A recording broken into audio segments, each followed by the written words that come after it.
यह चैनल केवल मनोरंजन के लिए है। हम किसी भी तरह के अंधविश्वास को बढ़ावा नहीं देते। दोस्तों, आप देख रहे हैं गौरव हॉरर स्टोरी। मैं आपका दोस्त गौरव इस कहानी में आप सभी का स्वागत करता हूं। इस कहानी में आगे बढ़ने से पहले अगर आपने हमारा चैनल अभी तक सब्सक्राइब नहीं किया है तो कर ले और साथ ही बेल आइकन को भी जरूर दबाएं। तो चलिए बढ़ते हैं आज की कहानी की ओर। वह गर्मियों की दोपहर थी। सभी लोग घर के अंदर ही रहते थे और बाहर गर्म लू चल रही थी। चारों तरफ दूर दूर तक सन्नाटा था। यही सही मौका था आम चुराने का। मोहन और कार्तिक ने यही वक्त चुना था। बगीचे की ओर बढ़ते हुए प्लान के अनुसार वह दोनों आम चुराने के लिए बगीचे की ओर बढ़ते हैं। उनके प्लान के अनुसार कार्तिक पेड़ पर चढ़कर आम तोड़ने वाला था, वही दूसरी ओर मोहन आसपास नजर रखने वाला था।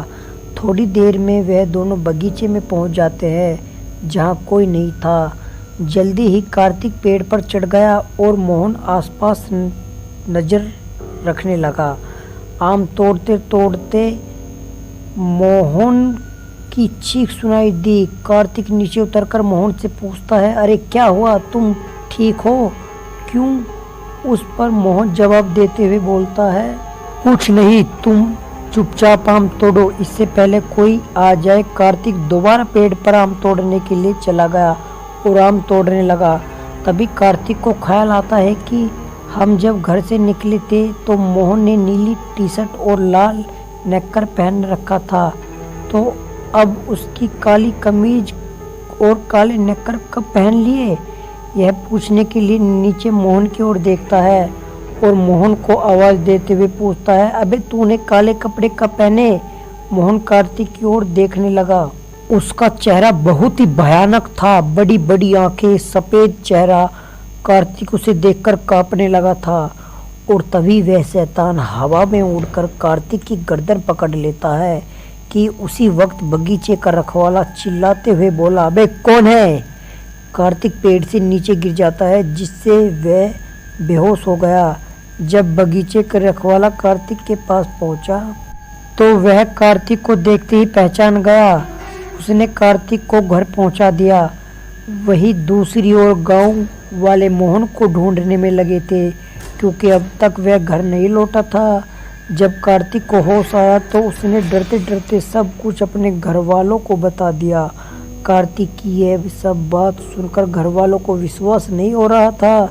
जब कार्तिक की माँ की नज़र उसकी गर्दन पर पड़ी तो उन्होंने देखा कि उंगलियों के निशान थे जो काले पड़ चुके थे। उंगलियों के निशान देखकर घर वालों को विश्वास हो गया कि कार्तिक सच बोल रहा है। कार्तिक ने आगे बताया कि मोहन भी उसी के साथ था। यह सब जानकर गांव वाले मोहन को ढूंढने उसी बगीचे की ओर गए जहां बगीचे की दूसरी तरफ जंगल था। जब गांव वाले उस जंगल में घुसे तो वहां उन्होंने देखा कि मोहन की लाश बहुत ही बुरी अवस्था में झाड़ियों में पड़ी हुई है। लाश इतनी बुरी अवस्था में थी कि गांव वालों से देखा भी नहीं जा रहा था।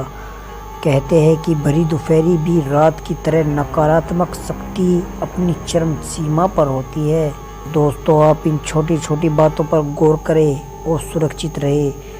दोस्तों, इस वीडियो में बस इतना ही। मैं आपका दोस्त गौरव जल्द ही मिलता हूँ एक नई वीडियो के साथ। तब तक आप अपना ख्याल रखना। Bye, take care.